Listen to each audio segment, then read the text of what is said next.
What is up, Starseeds? I am Sid, and today we have a galactic story time, kind of like an Akashic Records galactic history video, and today we are going to be talking about Aquila. So if you guys are interested in my ET races course, just send me an email to let me know and I can send you those links or give you more info on it, because we talked about Aquila in one of my recent weeks during ET races class. But so I wanted to make a YouTube video about it. This has been on my list of videos to do. I really love the story of the dark time in Aquila and how it led to its ascension. That is what I've tapped into most in the Akashic Records for Aquila. But just for a kind of overview of Aquila as a whole first, it is pretty similar to Earth back during the times where I tap into it, okay? Because they have the sense of I don't want to be late to work. That's kind of what I call it. So that means they have a sense of work, a sense of jobs that they don't, not that they don't like them, but it's kind of similar to Earth. Not everybody is totally in love with their jobs. Like, not everybody wants to do that every day. In Aquila, when I tap into it, okay? And it also means that they have a sense of time, okay? I don't want to be late to work. That implies work and time. So that's kind of how I get those two feelings. Also, just in terms of society as a whole, I don't feel like there's any poor people. There's like middle class, upper middle class, and then the wealthy is the government, and it's kind of like this monarchy, it feels like, but everyone is okay with that. Like, it's not some big secret, it's out in the open. The rich is the government. It's not any weird heebie-jeebie like how it is on Earth. Like, sure, there was weird heebie-jeebie to it, but everyone was aware of that, therefore it wasn't as weird, okay? If that makes sense. So it was going pretty good for a while. The government wasn't doing any weird funky thing for a while, I don't think. Maybe a little bit, but everyone was kind of aware of it, so it wasn't super weird like how it is on Earth. But so anyways, Aquila has this government. There's no really poor people. It's all pretty much middle class. They go to work. They have a sense of time. It's not corrupt like Earth, you know? It's going pretty well. They're in a bit higher of a dimension than we were. When I say they are, I'm talking about like kind of back then when this story takes place, like kind of right before the dark time, as I call it, and Aquila is what I mainly tap into. But this time period before the dark time lasted for a long time, and there's probably a lot of otherworldly things that went on in Aquila. And when I talk about Aquila, I feel like I'm tapping mainly into really a main planet around Altair, possibly multiple planets around the star Altair, but it's mainly that Altair area. And then the rest of Aquila, it depends on the star systems, but it feels like at that time it's not really as developed. If there is life in the constellation Aquila now, which I believe there is, physical life, it's on these other more outer stars, I feel like, and it's kind of more otherworldly feeling. But around the star Altair is where there were these human-looking beings, and now the star Altair is like an angelic headquarters, okay? So there's some background history. We're going to talk about this story before, during, after the dark time, and I'm focusing around the star Altair. Other parts of Aquila have this otherworldly kind of stuff going on, lots of animals and things like that. But around the star Altair, that's what we're focusing on, the human-looking beings and how that led to their ascension. And now I don't believe there's really any physical life around the star Altair because it's so high vibrational. It's like an angelic headquarters is what I would call it now. So this like peaceful kind of earthly-like society lasted around the star Altair for a long time. It's similar to kind of the Pleiades, maybe a bit more denser of a level than the Pleiades, very similar to Cygnus, okay? And Aquila is right next to Cygnus, Vulpecula, which I've done a video on. It's also really close to Lyra, but when I think of Aquila, I think of Vulpecula, I think of Cygnus, because those three systems are right next to each other. So this time in Aquila, they started doing this thing, okay, going out in spaceships. I call them the soldiers, these usually guys that would go out on these missions, even though they weren't really fighting anything.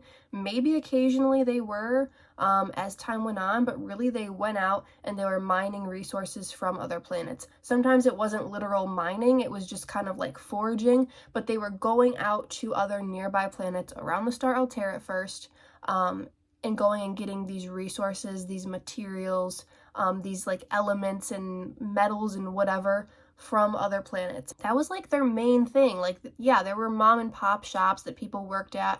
That was that sense of, I don't want to be late to work, like to the mom and pop shop. But these soldiers going out and getting these resources, these materials, that was the main thing that Aquila did. That was their main trade. That's how they got like all of their resources. Everybody needed this stuff and the soldiers would go out and get the stuff. That's how they got their materials, okay?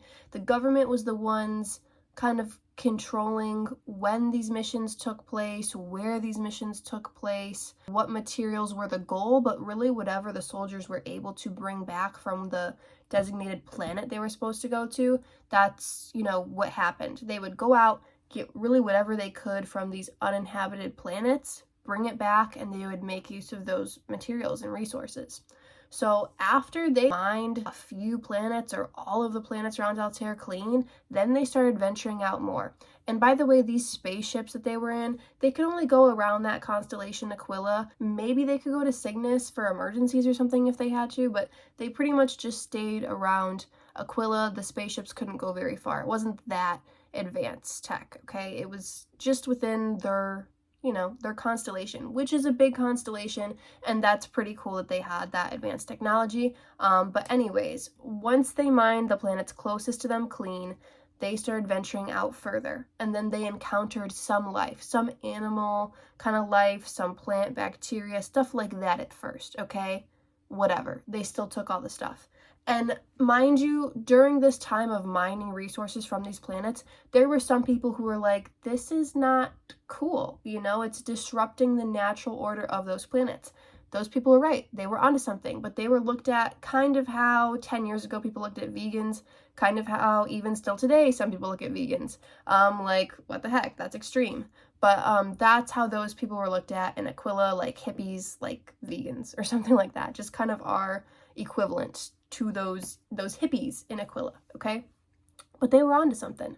So most people are like, we need, you know, gold, we need this sort of stone or metal or what have you. This planet has it, bada bing, bada boom, it's ours. There's no other intelligent life there, so who cares? That's most people's thought process, and definitely the government's. And probably most of the soldiers, but some of the soldiers still probably thought, you know, what the heck.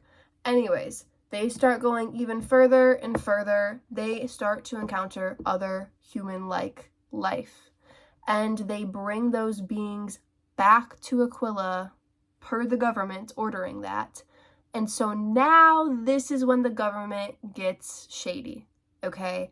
Because the rich people in the government started using these like human-like beings that the soldiers got from these other planets. They started draining their life force, their like energy, and making this kind of like Botox like injection, this beauty treatment, okay? And so kind of like the upper middle class people would get this treatment not knowing what it was, and the rich people in the government knew what it was, and so they would get it too. This is the big secret. This is the dark time in Aquila, when there's these beauty treatments that make you look younger and also live longer. So in terms of human years, I would say this probably went on for like 70 years. This final stage in the going out and getting resources and mining things probably lasted like 70-ish years in terms of human time, because, and it might have been longer in Aquila time, but it got to the point where there were certain old people, certain old rich people that it was like,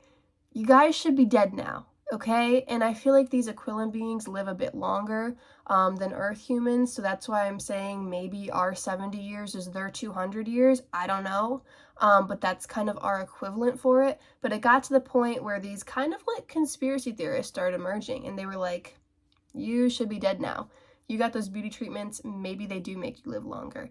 And that's when people who were in like this kind of soldier-like type group came out, kind of like whistleblowers, and they were like, yeah, we did this. We went out, we took these beings from these planets, we brought them back to Altair, and the government drained their life force and put them in these beauty treatments and these injectables. And that's what some of these other people who didn't know what they were injecting. And so when that news came out, everyone was immediately like, nope, we're not okay with that. The people who got the beauty treatments, not knowing what it was, were pissed. The people who didn't get the beauty treatments, but obviously heard about them because it was all the rage, they were pissed too. That was their main industry. So people were pissed that that's what they were doing. Like their whole, star system's main industry was based on and revolving around this. Sure, it got them the certain stones or wood or whatever the heck they needed, but it led to them using literal people as resources. And nobody was okay with that except this like monarchy of corruption around the star Altair. I'm going to talk in a future video about how the souls in that negative Aquilan government, a lot of them are the same souls that were in Orion, and a lot of them are the same souls that are on Earth right now, like these corrupt kind of politicians. I really just tapped into that like a couple days ago when I was doing this ET Races class about Aquila. That's why it's super cool to join that class, because then you get those real in-depth gems about this. This is just kind of a quicker breakdown on it, but pretty much the same gist that I talked about in that class. But so when those whistleblowers came out, when the truth came to light in Aquila, like I said, it didn't last a super long time, but it did last quite a while, It wasn't just like a week or a month. Like, it was years that this beauty treatment lasted. And so by the time the news came to light, everyone immediately was like, nope, that is not welcome here. And so it feels really instant once the news came out that there was this instant ascension in Aquila. Everybody, all of the people who were not okay with it got lighter bodies. And all the people who weren't okay with it was everybody except like the government. And so the government, I don't know if it was like instantaneous death or what, but they were no longer a vibrational match to be there. So they got booted off, okay? And everyone else got these lighter bodies, these like angelic, less dense, higher vibrational, like crystalline, more like light bodies, really. That's like angelic, whitish, bluish, sort of, but mainly whitish light body, okay? And I don't think that's how it's going to happen on Earth, but that is how it feels in Aquila. Aldebaran actually has a pretty similar story. Their kind of angelic bodies feel a bit more goldish. Aquila, like I said, feels more of this like pure white kind of light energy. But yeah, that is like the dark time in Aquila story that I have tapped into. It reminds me a lot of the movie Jupiter Ascending, which like sucks as a movie if you're watching it from like a movie critic standpoint, but the storyline is actually very good. And I really feel like it was based on the story of Aquila. Also reminds me in the 100 TV show, which is also a book series. I need to listen to it on audiobooks if there is an audiobook. If not, I'll read it. I have the copies. So I really want to read those. But it reminds me of in Mount Weather, how they bleed people. That is basically what they were doing in Aquila. So yeah, this has been pushed in our movies and TV shows. And sure, not super popular movies or TV shows. Maybe there's more. If you can think of other movies, TV shows, books where something like this has happened, please leave a comment down below, because I would find that very interesting. Tapping into that kind of story of Aquila happened after the Kevin Moore interview got posted a few years ago. It was when I was doing a reading for one of my favorite clients turned friend. And I was like, wow, mind boggled by that piece of like galactic history. So I hope you guys find it interesting. I know when I do Akashic Records readings for people, if people have had a past life during Aquila's dark time, it really shaped how they kind of chose life paths and missions moving forward in future incarnations. It's really a pivotal point for people who have had a past life during Aquila's dark time. And it's actually a pretty popular past life to have had, but it's not so mainstream. Like, people don't talk about Aquilan starseeds. People don't talk about Altair very much. And I mean, now I don't think you can physically incarnate there as a human being, really. Like I've said, it's more of a back in the day type feeling. But I think it's super interesting regardless. So let me know what you guys think, and I hope you guys have an awesome early August Lionsgate portal time. Peace out. Love you guys so much.